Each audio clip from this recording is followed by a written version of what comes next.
अस्सलाम वालेकुम, मैं हूँ अनीला और इस वक्त आप मौजूद हैं मेरे यूट्यूब चैनल अनीलाज़ नॉवल पर। कैसे हैं आप सब? उम्मीद करती हूँ खैरियत से होंगे, अपना बहुत ज़्यादा ख़्याल रख रहे होंगे। तो जनाब, आज मैं हाज़िर हूँ नागवली के किस्त नंबर 22 के साथ। तो जल्दी-जल्दी मेरे चैनल को सब्सक्राइब कर दें, बेल आइकन के बटन को लाज़मी प्रेस करें ताकि मेरी हर आने वाली वीडियो आपको बर वक़्त मिल सके। ये नॉवल आप लोगों को कैसी लगती है? अपनी राय का इज़हार कमेंट सेक्शन में ज़रूर दिया करें, मुझे बताया करें, क्योंकि आप लोगों के प्यारे-प्यारे कमेंट देखकर मुझे मोटिवेशन मिलती है और दिल चाहता है आप लोगों के लिए और ज़्यादा अच्छे-अच्छे, प्यारे-प्यारे नॉवेल्स लिखूँ। तो ज़्यादा टाइम ज़ाया किए बगैर चलते हैं अपने नॉवल की तरफ। सूरज की पहली किरण जब राजमहल के सुनहरे गुंबदों से टकराई, तो शंखनाद की गूंज ने फिज़ा को मुक़द्दस कर दिया। राजसभा को फूलों, दियों और रेशमी परचमों से सजा दिया गया था। चंदन, अगरबत्ती और गुलाब जल की खुशबू हवा में घुलकर एक अलोही कैफियत बिखेर रही थी। राजकुमार आहिल सिरक सफेद और सुनहरी रेशमी पोशाक में मलबूस माथे पर तिलक सजाए वक़ार और तमकीनत की तस्वीर बना खड़ा था। उसके चेहरे पर संजीदगी थी मगर आंखों में गहरा सन्नाटा। राजा रंजीत ने सोने के कलश में गंगा जल और दूध हिलाकर उसके सर पर धीरे धीरे उंडेलना शुरू किया। आहिल सिरक राजगुरु की गूंजती हुई आवाज बुलंद हुई। आज से तुम इस धरती के रखवाले हो। धर्म, न्याय और प्रजा की रक्षा तुम्हारा धर्म होगा। जल की धार उसके सर से बहती हुई जमीन पर गिरी, तो जैसे खुद धरती ने अपने राजा को कबूल कर लिया हो। राजमाता दादी साहब की आंखों से आंसू बह निकले, फक्र के आंसू।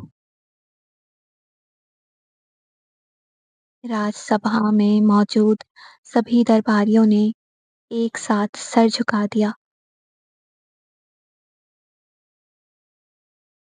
फिर सुनहरा सिंहासन उसके सामने लाया गया।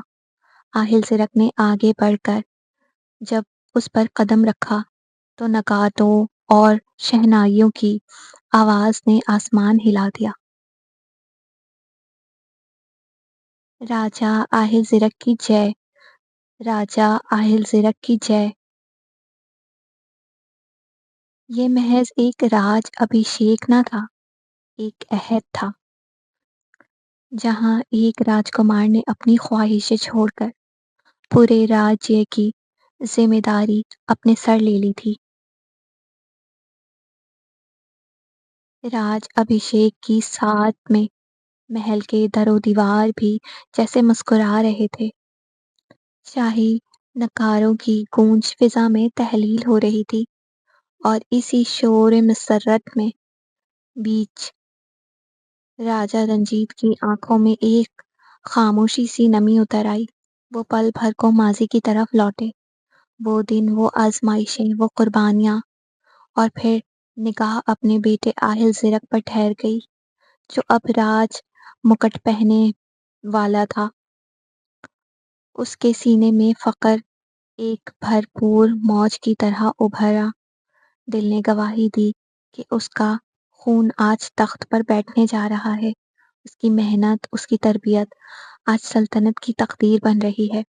वहीं रानी वीरा देवी की मुस्कुराहट में ममता की सारी थकन घुल गई थी। उसकी आंखों में चमक रही थी, जैसे बरसों की दुआएं आज सुनहरी रूप में ढल गई हों। उसने अपने दिल में वो बचपन देखा जब उसने आहिल ज़िरक की पहली लड़खड़ाती चाल थामी थी, और आज वही हाथ सल्तनत की बागडोर संभालने को तैयार था। उसके दिल में शुक्र, फ़ख्र और बेहद सुकून एक साथ उमड़ आए। माँ की गोद से निकलकर राज सिंहासन तक का सफ़र कामयाब हो चुका था। तनीषा की आंखों में फक्र की चमक झलक रही थी। भाई के सर पर राज मुकुट सजा देखकर उसका सीना फक्र से भर गया था। शत्रुघ्न सीना तान कर खड़ा था, हाथ तलवार के दस्ते पर मजबूती से जमे हुए, निगाहों में गैर मुतसलसल अज़्म था। आज उसका भाई राजा बना था और अब उस राज की रक्षा उसकी सांसों से बंधी थी। अगर कोई खतरा उस सिंहासन की तरफ बढ़ा तो वो पहले शत्रुघ्न से टकराएगा। विराट ने होठों पर दबी मुस्कुराहट के साथ तनीषा की तरफ झुककर कहा, तुम्हारी तो निकल पड़ी तनीषा। तनीषा ने फौरन आंखें घुमाकर दांतों तले जवाब दिया, भैया, आपका मसला क्या है? चुप हो जाइए। विराट हंसा नहीं, बस शोखी से बोला, अरे अब तो आहिल भैया राजा बन गए। अब तो तुम अपनी हर जिद मनवा लिया करोगी। पहले तो पापा के खौफ से जरा सी बात पर भी डर जाया करती थी ना। तनीषा ने थोड़ी जरा ऊपर उठाई, डर नहीं लिहाज कहलाता है वो, विराट भैया। विराट ऐसा ही था, शरारती और बेफिक्री की तस्वीर। वो कभी संजीदा नहीं होता, शायद इसलिए कि उसकी नज़र में जिंदगी कोई बोझ नहीं, एक फन थी, और फन को वो दिल खोल कर मुस्कुरा कर भरपूर अंदाज में जीता था।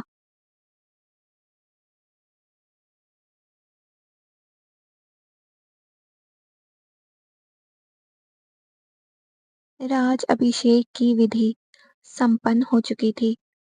अब पूरा गांव घंघोर के उत्सव में रंग गया था। गली गली मेला सजा था। ढोल, नगाड़ों और लोक गीतों की गूंज से फिजा झूम उठी थी। दिए, झंडियां और मुस्कुराते चेहरे हर खुशी की कहानी सुना रहे थे। आहिल जिरक भी मेले में दिल बहलाने निकला था, मगर न जाने क्यों उसका मन किसी शय में नहीं लग रहा था। ना हंसी भा रही थी, ना उत्सव की कोई रंगत उसे छू पा रही थी। रानी वीरा देवी के कहने पर ही वो गांव की सैर को आया था, वरना उस दिल पर छाई उदासी उसे सिंहासन से भी बांधे रखती।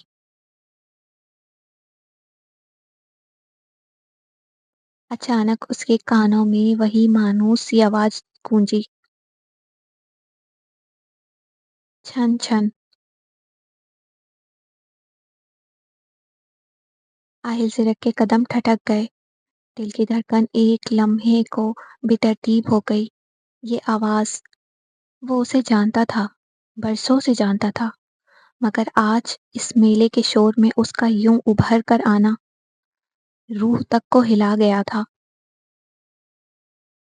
वो बेचैनी से इधर उधर देखने लगा, रंगीन झंडियों, घूमते झूलों और हंसते चेहरों के बीच उसे कुछ और ही ढूंढना था। हर छन छन के साथ उसका दिल जैसे किसी अनदेखी डोर से बंधता चला जा रहा था।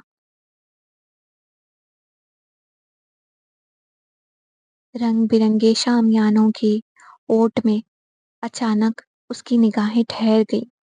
वही चांदी सा दमकता हुआ हुस्न, वही नाजुक पैर जिन पर आलता का गहरा लाल रंग सजा था, और उस पर सजी वो सुनहरी पायल की छन छन उसके दिल की धड़कन से हम आहंग हो रही थी। آج کے ایپیسوڈ کا اختتام ہوا تو آپ لوگوں کو ایپیسوڈ کیسی لگی اپنی رائے کا اظہار کامنٹ سیکشن میں ضرور دیجیے گا، مجھے بتائیے گا، کیونکہ آپ لوگوں کے پیارے پیارے کامنٹ دیکھ کر مجھے موٹیویشن ملتی ہے میری ناولز اور ویڈیو کے لنکس کو اور چینل کے لنکس کو اپنے دوستوں اور پیاروں میں شیئر کریں، میرے سبسکرائبرز کو بڑھائیں، میرے ویوز کو بڑھائیں، مجھے آپ لوگوں کی سپورٹ کی بہت زیادہ ضرورت ہے۔ ملتے ہیں نئے ایپیسوڈ میں، اللہ حافظ۔